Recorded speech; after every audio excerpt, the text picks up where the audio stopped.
Okay, so like I said, we're starting energy momentum. We're going to first deal with work and energy and conservation of energy, as well as we'll go through what happens when you have non-conservative forces and how do you deal with dissipation. Today we'll cover work and energy, which will take us quite a bit while. We'll go through problem-solving algorithm, and then we'll do two examples. We'll try to do two examples, probably finish one of the examples on Wednesday, and we'll see where we can go from there. Okay, so we're still dealing with particles here. We will eventually go to rigid bodies, and then we'll do energy and rigid bodies. For right now, we're just dealing with particles. So we're consider a particle moving on a path S under some action of a force F, and that force is the resultant of all individual forces acting on it. We're going to compute the increment of the work performed by this force F in order to move the particle from position R to R plus dr. And that is going to be given by, we'll say dw for our incremental work. And we're going to put a little overbar over there, and this is just to imply that this is a small quantity and not a true differential of some function w. And this is equal to the force, or the resultant force F, dotted with that dr vector. Oops.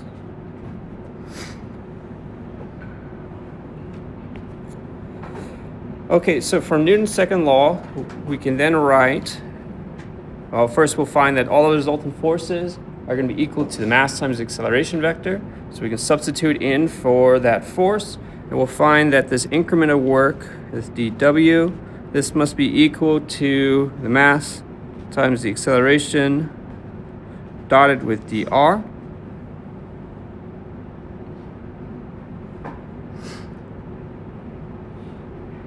And just a pure substitution here. And then from kinematics, we can, maybe just calculus, we can just write that dr is equivalent to r dot dt.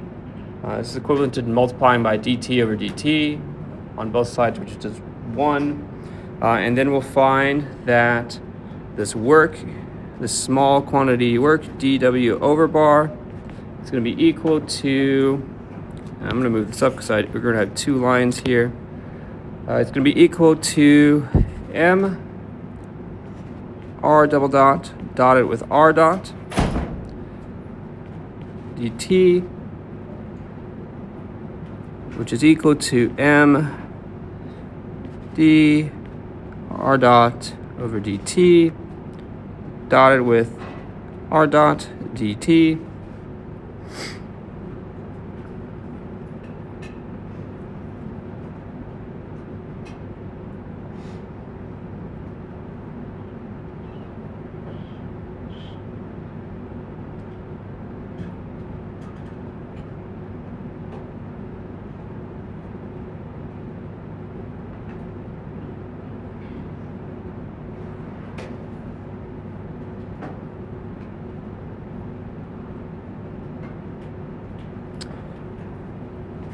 And then rewrite this as dw equal to m r dot dotted with d r dot, and we can pull out a d by recognizing that this is equal to 1/2, or d applied to the derivative of 1/2 m r dot dotted with itself.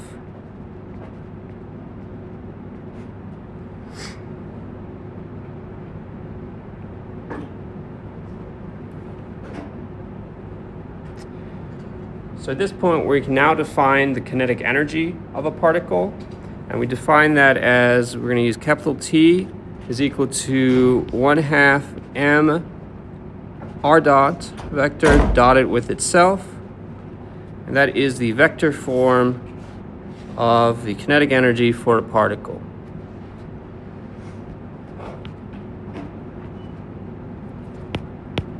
If you're dealing with just pure rectilinear motion, this then will break down to 1/2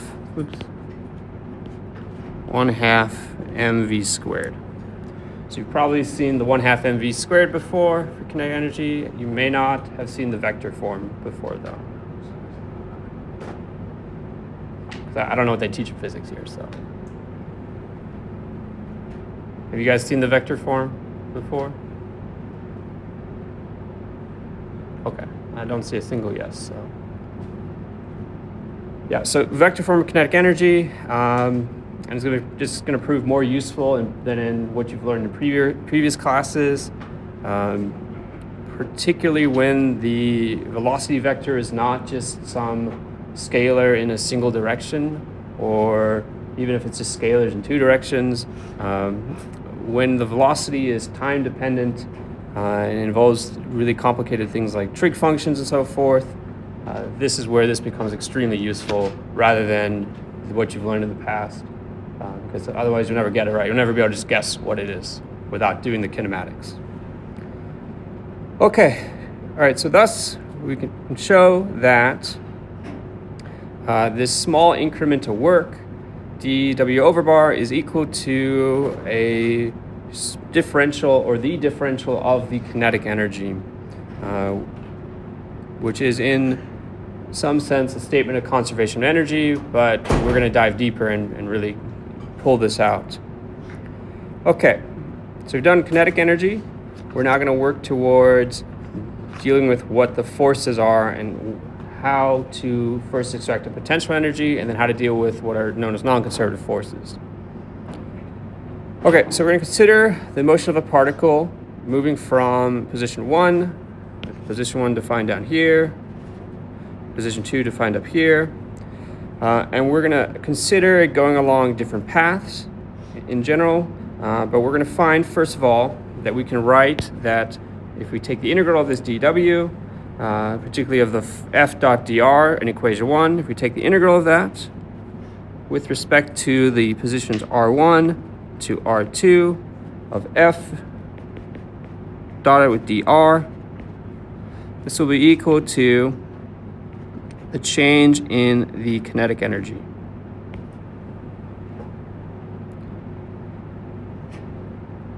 So the question then is equation 5 dependent on the path that the particle takes?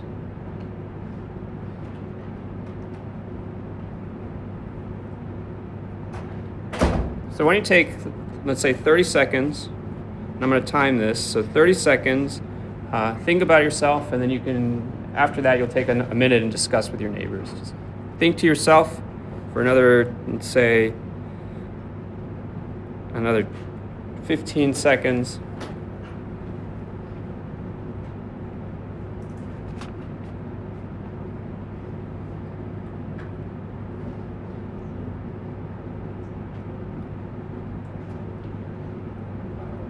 All right, go ahead and discuss with your neighbors whether you think it's dependent on the path that the particle takes.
All right, what do you guys think? Is equation 5 dependent on the path that the particle takes?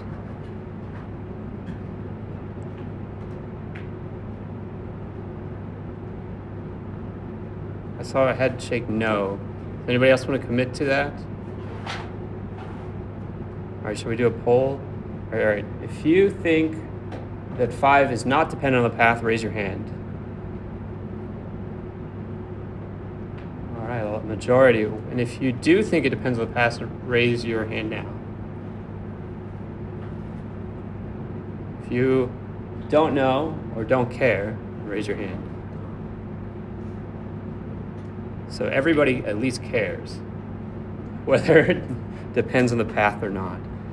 So the majority says that no, it doesn't. And the answer is that it actually depends on what the force is.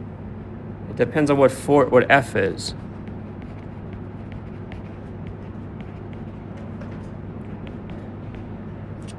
And so with that being said, there are two types of forces. The first is known as conservative.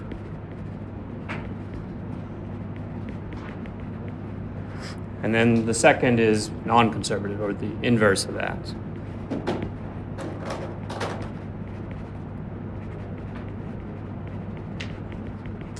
So for conservative forces, equation 5 does not depend on the path. It is a path-independent force.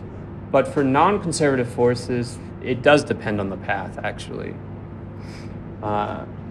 We're going to go and show that the conservative forces give rise to potential energy.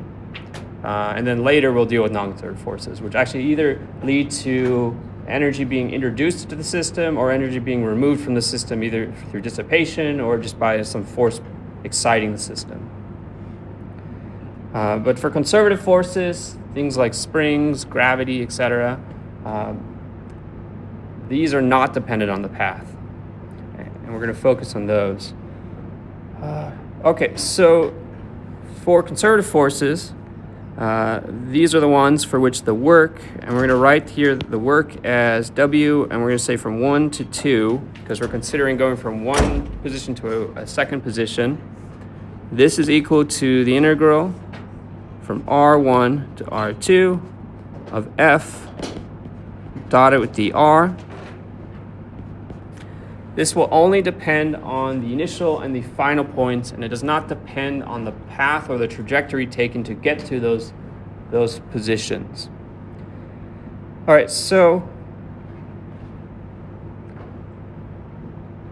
this is useful because when we deal with energy problems, we're interested in changes in energy from one configuration to another configuration. And if we only have kinetic and potential energies, or only conservative forces acting, then we don't care about how the particle got to where it is. Well, we care where it started and where it ends. We don't care about what path it took to get there. If there's non-conservative forces, then we do care about that, and we'll see why later on. Okay, so we can then write here that the integral from R1 to R2 over path 1 of F dot dr is equal to the integral from R1, let me rewrite that, from R1 to R2 F dot dr, and this is over path 2, such that we can then write that subtraction, or if we subtract over the left-hand side and then reverse the order of the integral, we can then show that going from position 1 to position 2 back to position 1 results in 0 work being done. So we get the integral from R1 to R2.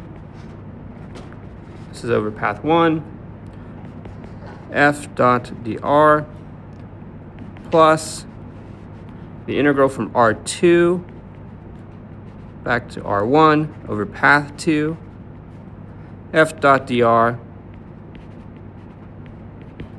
is equal to 0.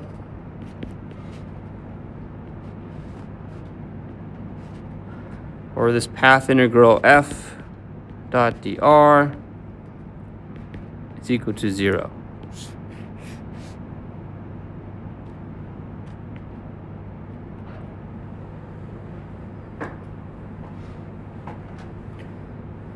So the work performed by any conservative force along any closed loop is equal to 0.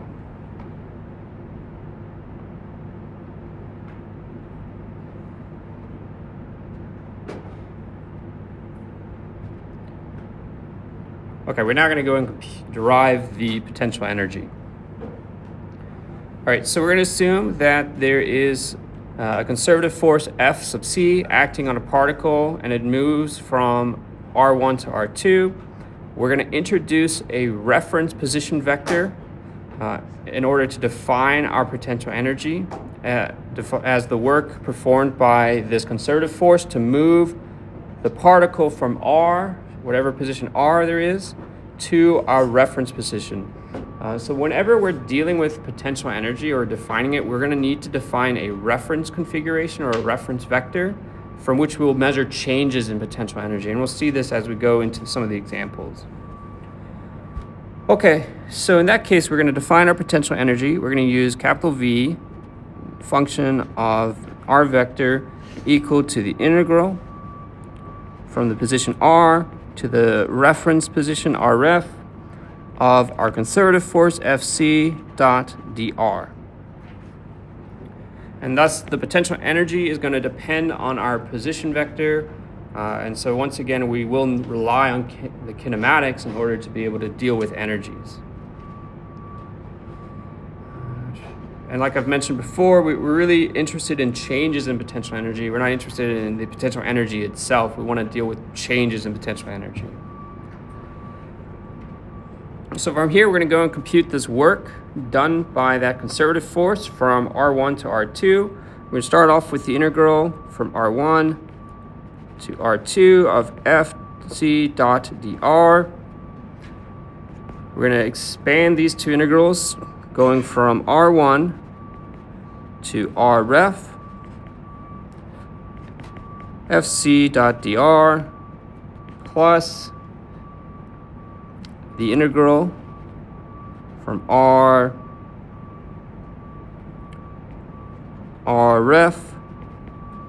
to R2 Fc dot dr. We're going to switch the order of that second integral and get a negative sign out of it. So we'll get the integral from R1 to Rref Fc dot dr minus the integral from R2 to Rref Fc dot dr. And this will be equal to minus, I'm going to have to write this down here, minus the quantity potential energy at R2 minus potential energy at R1. Such that the integral from R1 to R2 of Fc dot dr is equal to the negative of the change in the potential energy. And we'll just say V2 minus V1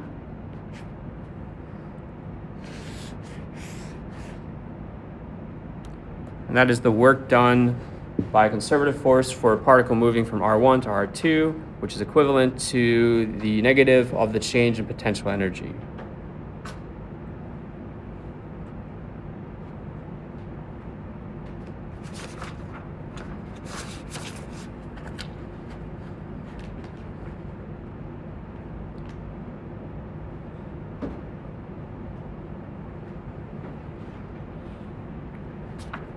All right. We're going to talk about what happens if you also have a non-conservative force. And from there, we'll end up with conservation of energy. We'll then talk about some examples of conservative and non-conservative forces, and then we'll go through some common potential energies. All right, so if we have both conservative and non-conservative forces, then the integral from R1 to R2 of f dotted with dr is going to be equal to the integral from r1 to r2 of fc dot dr plus the integral r1 to r2 f non-conservative dotted with dr. And this is equal to change in the kinetic energy T2 minus T1. But we just said here that this first integral with the conservative force, this is the negative of the change in the potential energy, or minus the quantity V2 minus V1. And then if we bring over that change in potential energy to the other side, we will get that T2 minus T1 plus V2 minus V1 is equal to the integral from R1 to R2 F and C dotted with dr. And this is the law of conservation of energy.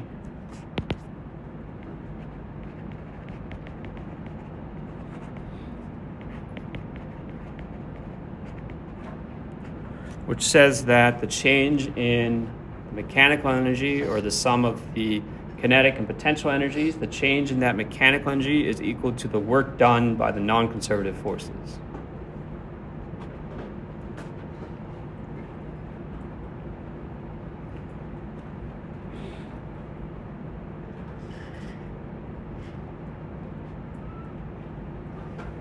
It says total energy here. I would like to make an addition here. Let's say the total mechanical.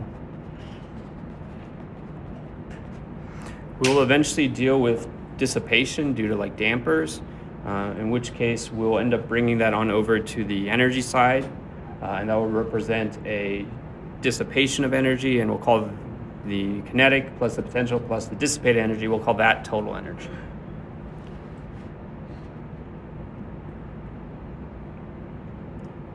All right, so it also says here, hence if the conservative forces are 0, and that should actually be the non-conservative forces, NC, down there. So just so you're aware, we're looking at this boxed in green portion. That should say F and C there equal to 0, not the conservative force. If there are no non-conservative forces acting on the particle, then the total energy is conserved, or then the mechanical energy is conserved. Or in fact, you can say total in that case. Okay. What is an example of a conservative force? Gravity. Gravity is an example. The force due to gravity in our Newtonian framework. Any other conservative forces? Electromagnetic, yep.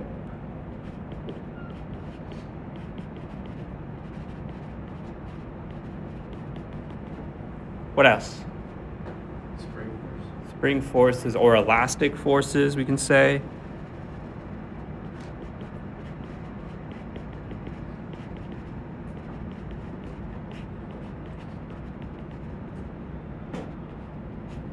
Does that mean a plastic force is conservative?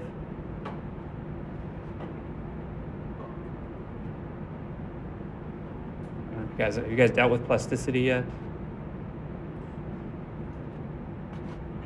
I see a lot of shaking heads now. The answer is no. Plasticity, when you deal with materials, you'll find that there's an elastic regime and a plastic regime. Plastic behavior results in permanent deformation, and this leads to, as actually a non-conservative force acting on the system due to that permanent deformation. Okay, what about non-conservative forces besides plastic? Friction is a non-conservative force. And we can put that under a larger category of dissipative forces. So one of those is friction. What other dissipative forces could there be? Air resistance, yep.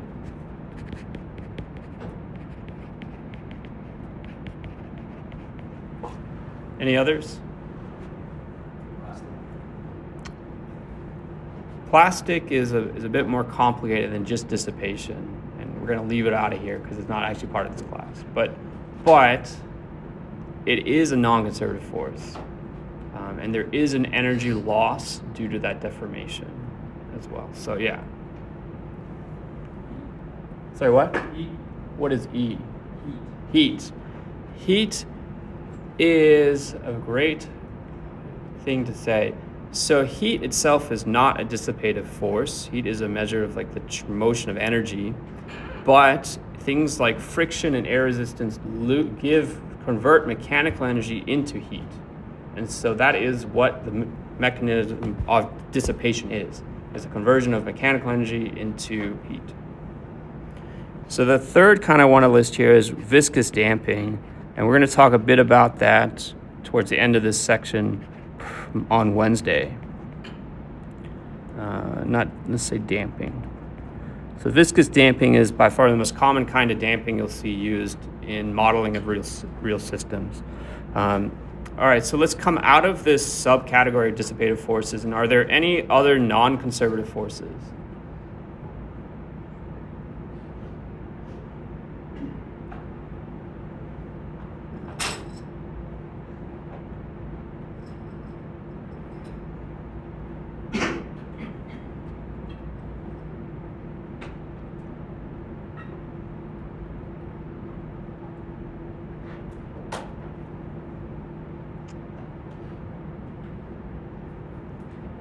All right, do you guys think there are no other kinds of non-conservative forces? Or is it you can't think of any others? A second. So, any kind of external or applied force is going to be non-conservative. And this is dependent on what you consider your system. So if I push this table and vibrate it, if you consider the table as just the system itself, then my action on it is an external force. If you add me into the system, then I'm not an external force anymore. Then this is an internal force acting on the system as a whole, and really a transfer of energy from me to the table. So it does depend on what you define as your system in general, but generally you would think that you just want to analyze the motion of the table, and so you consider that your system, and now there's some external force on it. So any kind of external or applied force.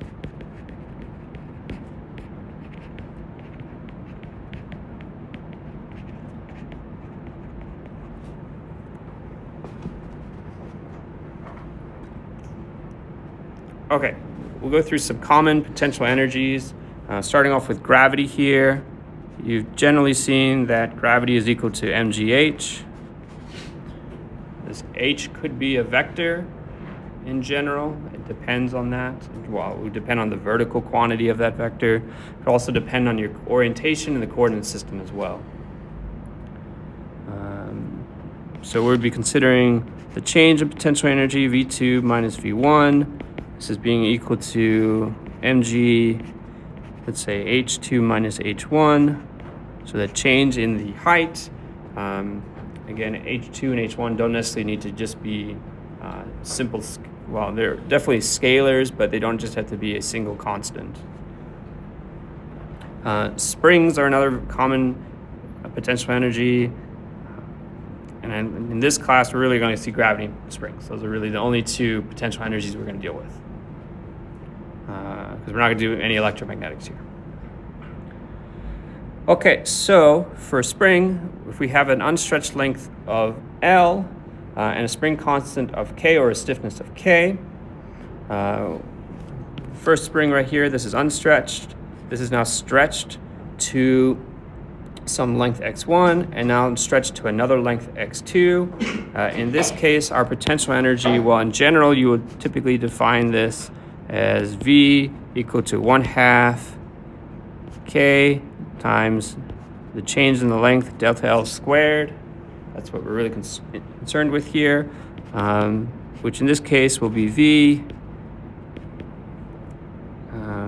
we'll say V2 minus V1 is equal to 1/2 K x2 squared minus 1/2 K x1 squared. That's our change in potential energy. In this case, one of the ends of the spring was grounded, and so they had no deformation there. You can also have cases where the springs couple two degrees of freedom or two objects together, in which case you need to look at the relative motion across those points. In this case, for this spring, the force is going to be F equal to that spring constant K times the quantity x2 minus x1, such that potential energy V is 1/2 K times the quantity x2 minus x1, that quantity squared. And then our change in potential energy, V2 minus V1, this is equal to 1/2 K times the quantity x1 at time t2 minus, or that's x2 at time t2 minus x1 at time t2. That quantity squared minus 1/2 K times x2 t1 minus x1 t1, that quantity squared.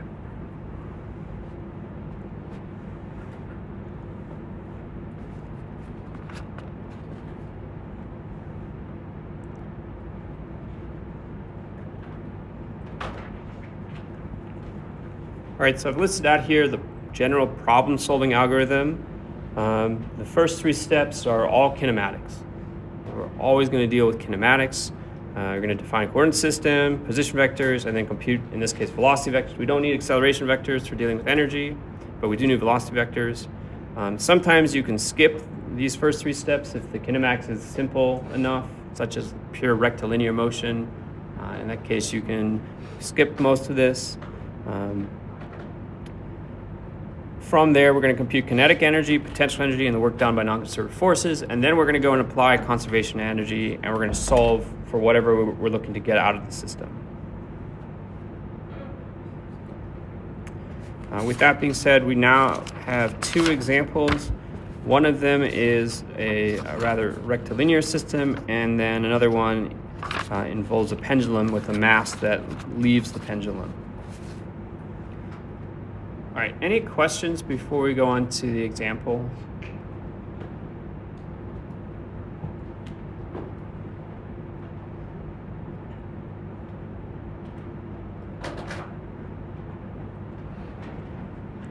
Okay. All right, so we're gonna go through example one here. So we are given that a spring is used to stop a 60 kilogram package that is sliding on a horizontal surface. The spring has a stiffness of K equals 20 kilonewtons per meter and is held by cable so that it's initially compressed by 120 millimeters. The package has a speed of 2.5 meters per second in the position as shown here. And then it tells us that the maximum additional deflection of the spring is 40 millimeters. We're asked to determine the coefficient of kinetic friction between the package and the surface, and then we're asked to determine the speed of the package as it passes through the position shown again in the second case. So this is a type of system where it's purely rectilinear motion, and in general you can skip most of the kinematics just because it's only motion in one direction. We're going to do the kinematics here just for completeness, and so you can, just so you have a full example. We're going to start off with a coordinate system, in which case we're going to go with Cartesian. And I left it on the diagram there. So we're going to say Cartesian with the origin at the starting position of a block.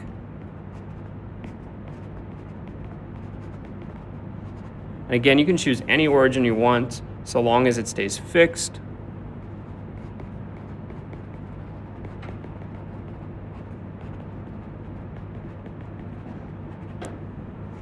Starting position of the block.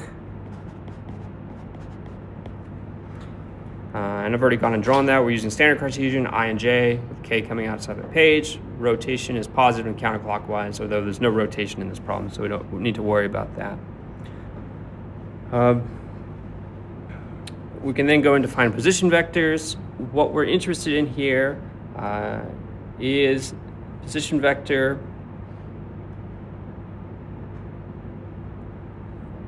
for the block and a position vector for where it is, where it compresses the spring, or the maximum deflection of the spring is what we're looking for. So for the block, we can say that RB is just going to be equal to x in the I direction plus 0j. That's because we've put our coordinate system in with the origin on the current position. So any position further in time will just be in x in the I direction. And then for our spring, I have to find the distance between the block's current position, and actually this should probably be moved over, which we'll deal with later. We'll say that the spring here, or that maximum deflection, is going to be equal to L, which is the length that the block traveled, plus delta, which is the deflection of the spring, and that's in the I direction, and again, 0j. From here, we're interested in computing velocity vectors. So we're going to do r dot b. This is just going to be x dot in the I direction plus 0j. And this is why I say you can most likely just skip the kinematics for this type of problem. From here, we'll go and compute the energies and the work done by the non-conservative forces. In this case, the only non-conservative force acting in the system is friction. And we're going to use Coulomb's law for that. So we'll start by computing the kinetic energy. We'll do 1/2 m r dot dotted with itself, rb dot, which is going to be equal to 1/2 mx dot squared. Our potential energy in this case is going to be equal to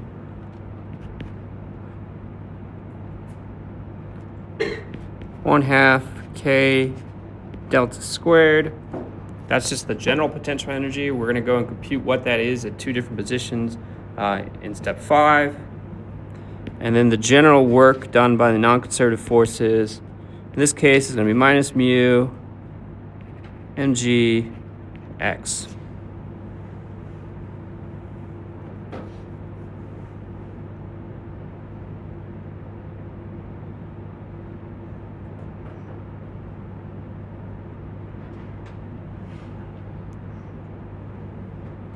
So here the non-conservative force is constant, so you can pull it outside of that integral, and then the integral becomes relatively easy to compute.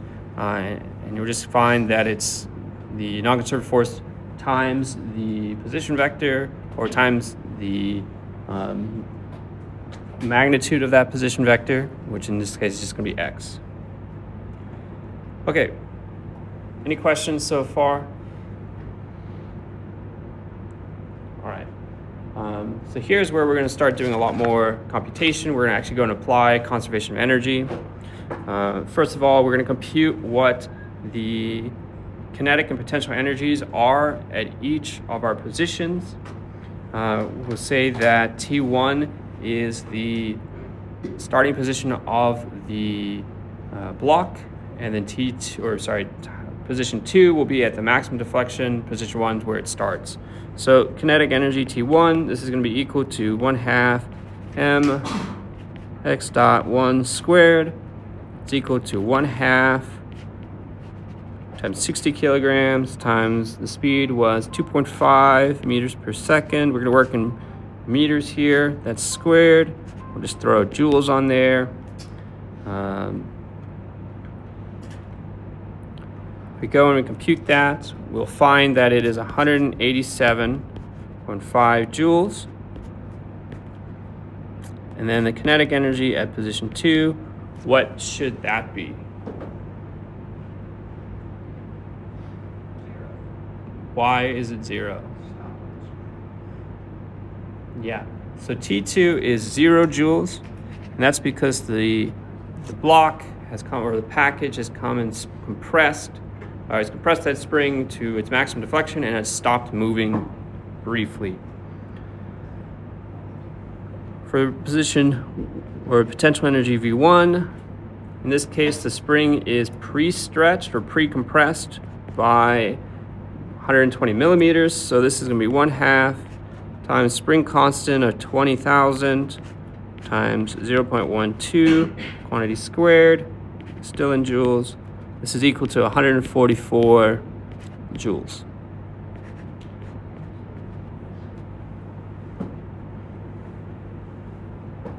Potential energy at the second position is equal to 1/2 the spring constant, 20,000.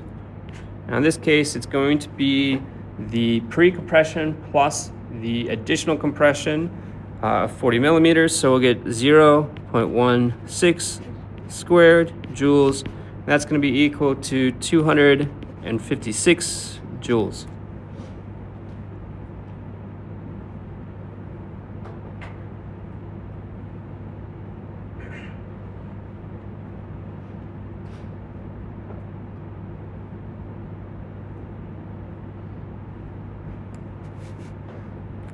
And then lastly, the work done by the non-conservative force.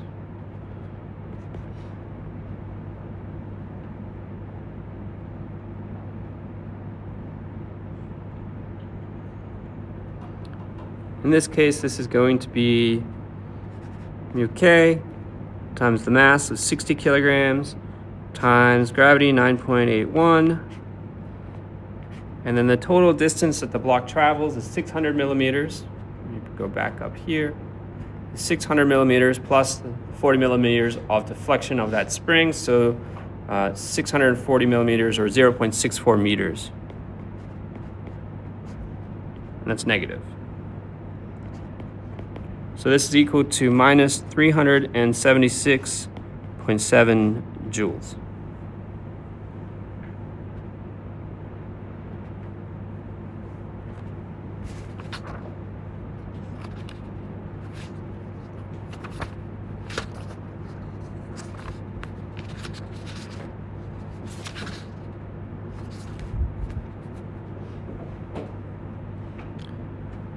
Okay, at this point, we're now ready to go and apply conservation of energy, and we'll write that out as T2 plus V2 minus T1 minus V1 is equal to the work done by the non-conservative forces.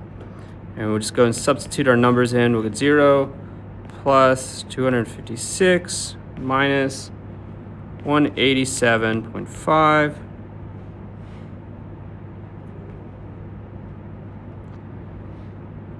Minus 144 is equal to, and actually hold on a second, there should be a mu k here. In our work done by the non-conservative force, I left out the mu k in the last right-hand side part of it here. So this is then equal to minus 376.7 mu k. From there, you'll find that this is equal to minus 75.5 equal to minus 376.7 mu k.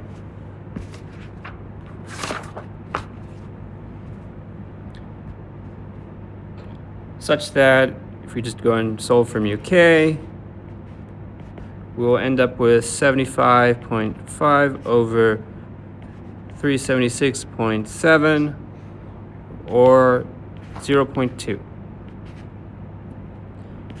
Such that the kinetic coefficient of friction is equal to 0.20.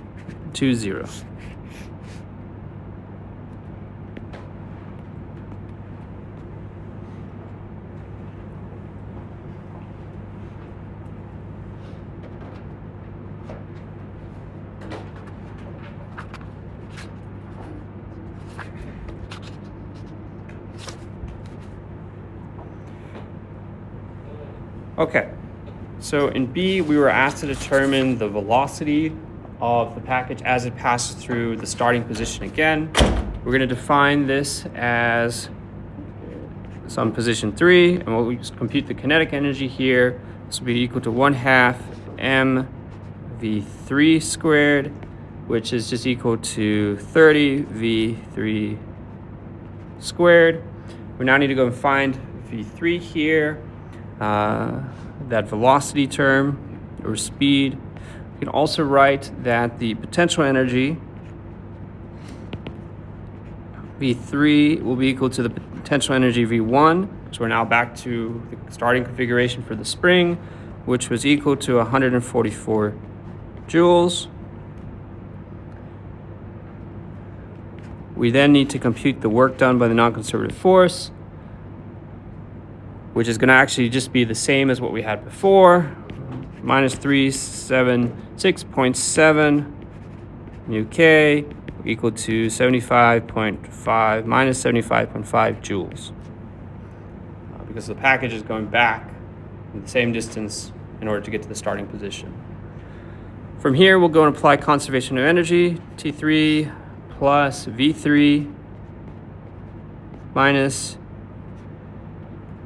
T2 minus V2. Now you could also do, you could choose position 1 as well for this, in which case you would need to double the work done by the non-conservative force.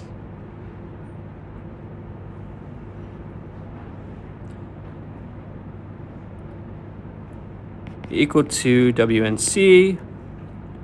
We'll go and substitute our numbers in. We'll get 30 V3, little v3 squared plus 144 minus 0 minus 256 equal to minus 75.5. We'll end up with 30 v3 squared minus 112 equal to minus 75.5. From here, we'll find that 30 v3 squared is equal to 36.5, or v3 squared is equal to 1.217 meters squared over seconds squared, such that v3 is equal to 1.103 meters per second, and that is our solution.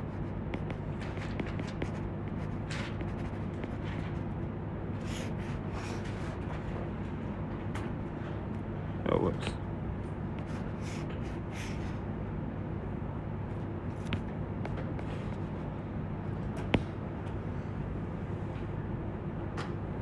Okay, any questions on this example?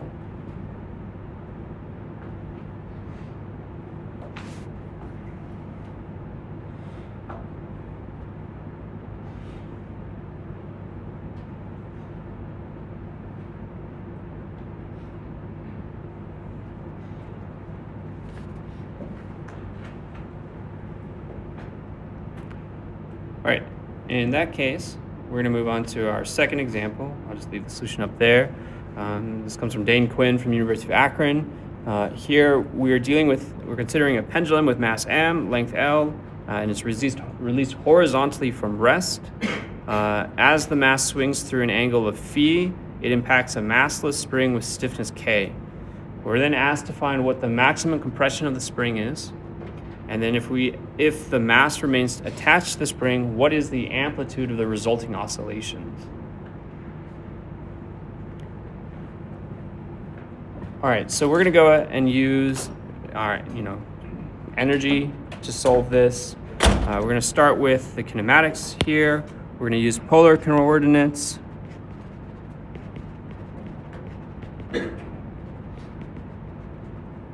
Polar coordinates at the pin connection.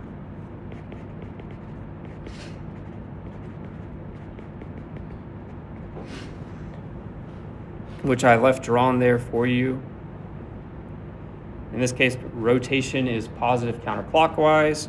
I've also defined the position vector or drawn it for you already on the diagram. So our position vector is going to be r equal to L E hat R. Nothing complicated there. Then our velocity vector, r dot, is going to be equal to L theta dot E hat theta.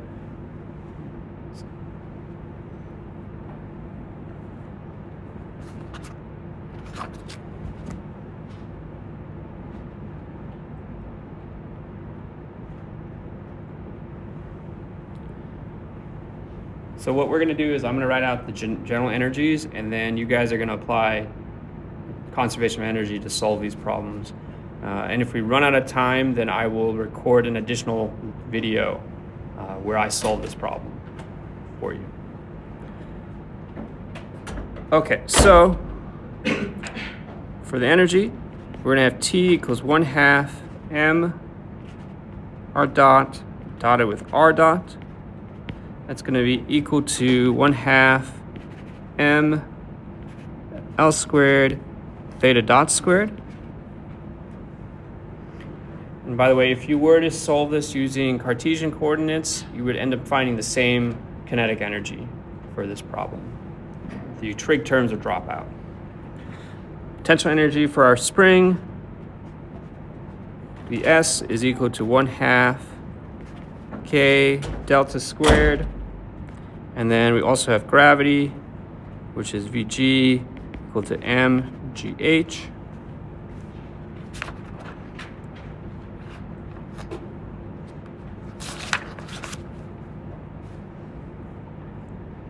And then for conservation of energy, you're going to need to find a position 1, a position 2, and you're going to need to choose a reference position for 0 gravitational energy, meaning that you say that whatever the h value is at that position, the gravitational potential energy is 0. All right. Okay, so we're going to continue with the solution to this example problem. We're now at step 5, where we're going to apply conservation of energy. We need to choose 2 positions. The first position I'm going to choose to be the starting position. So we'll say here, position 1. That's the starting position. Position 2 will be where the spring is compressed to its maximum compression. So, but dealing with the starting position in position 1, we can write here that the kinetic energy, since this is starting at rest, is 0. And in general, the potential energy is going to be mg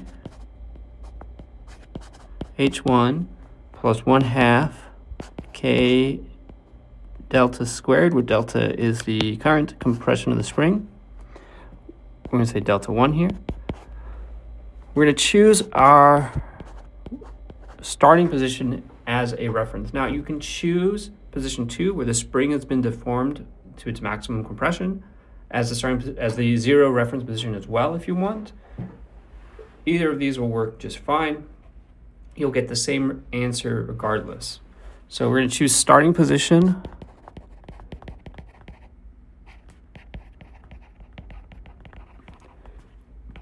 as our reference position. And what that means is that we are going to say that H1, we're going to say that's equal to 0. And we also know that delta 1 is equal to 0 because the spring is uncompressed. And so therefore, T1 must be equal to V1, and both of these are equal to 0. All right, for position 2, this is when the spring is compressed to the maximum displacement, which we'll say is delta max. So our spring is compressed to delta max. In this case, the kinetic energy is also 0 because the mass is no longer moving. And our potential energy, V2, will be equal to mgh2 plus 1/2 k delta max squared. And now here we need to determine what H2 is. So first, let us go back to page up here. So we've drawn these 3 diagrams. The first one is our starting position. The middle one is a position in between the starting and final position, and the third is the final position. So first of all, we know that this height here, since I've defined 0 at that starting position, this is going to be, well, this length here is L sine phi. Now, the mass leaves the pendulum once it makes contact and then continues to move down a distance as well. So we're going to draw our triangle here. So this here is delta max.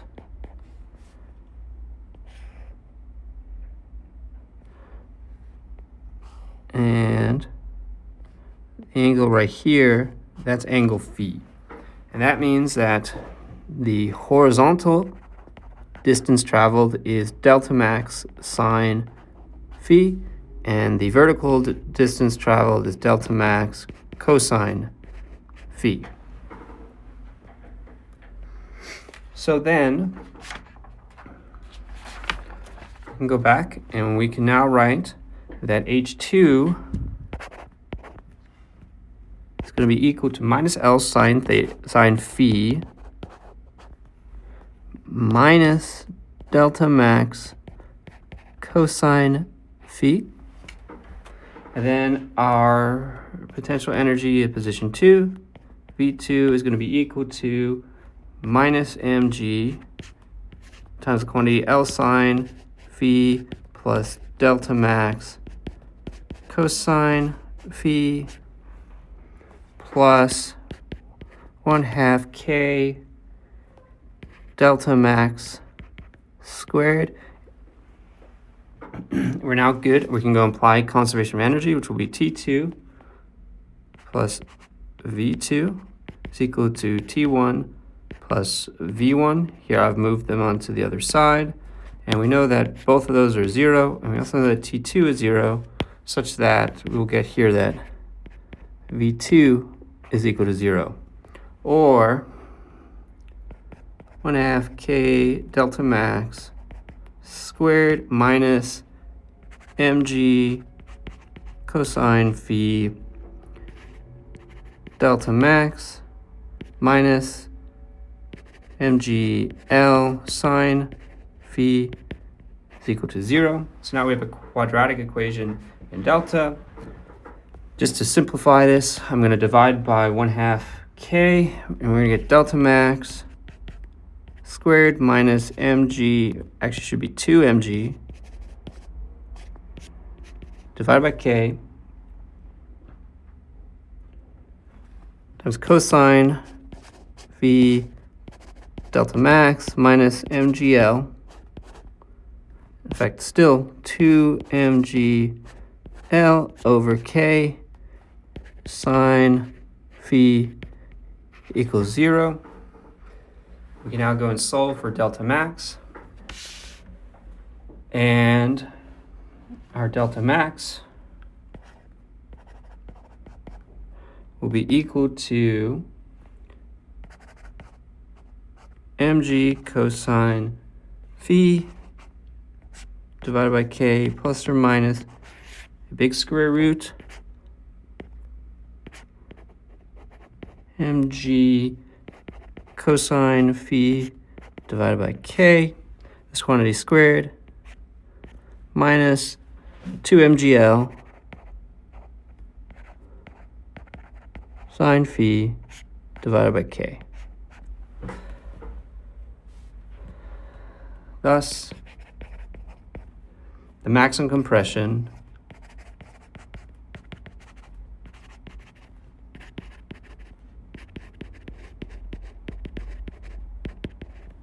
is, this is our answer to A, delta max equal to mg cosine phi divided by k plus that big square root of mg cosine phi divided by k, quantity squared, minus 2mg L sine phi divided by k. All that inside this big square root. That is the answer to part A.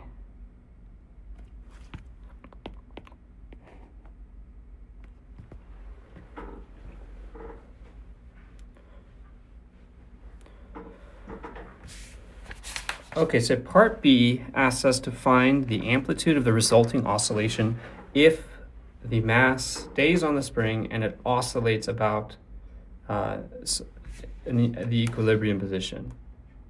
So what is the amplitude of the resulting oscillation? And so we'll go on to B here, and we can say that the second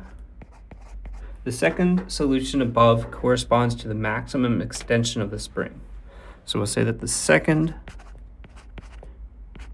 solution above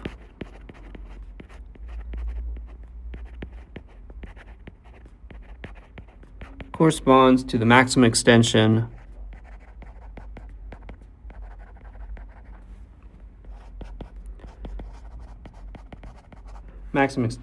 of the spring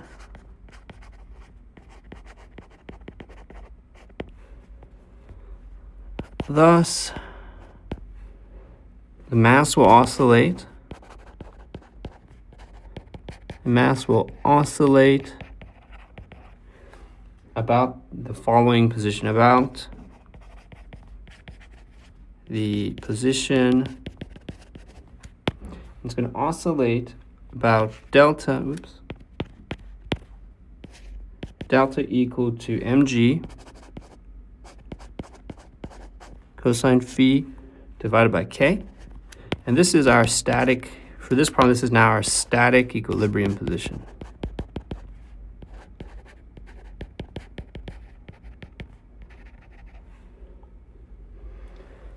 So then the amplitude of oscillation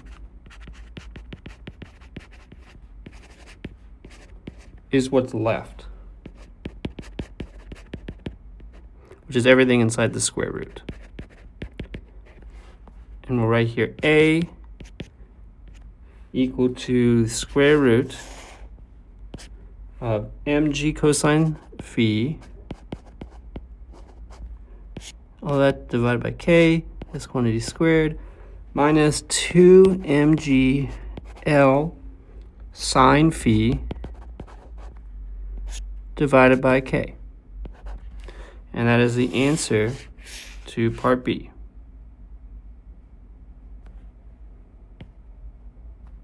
And that concludes this second example. Starting on Wednesday or the next lecture, we're going to go through the work done by non-conservative forces. And then we'll also cover the energy dissipated by damping, and that will cover including friction as well, but we'll do viscous damping and friction. And that will conclude our discussion of energy and work. And then next week, or in the lecture after the next one, we will go through and start impulse momentum.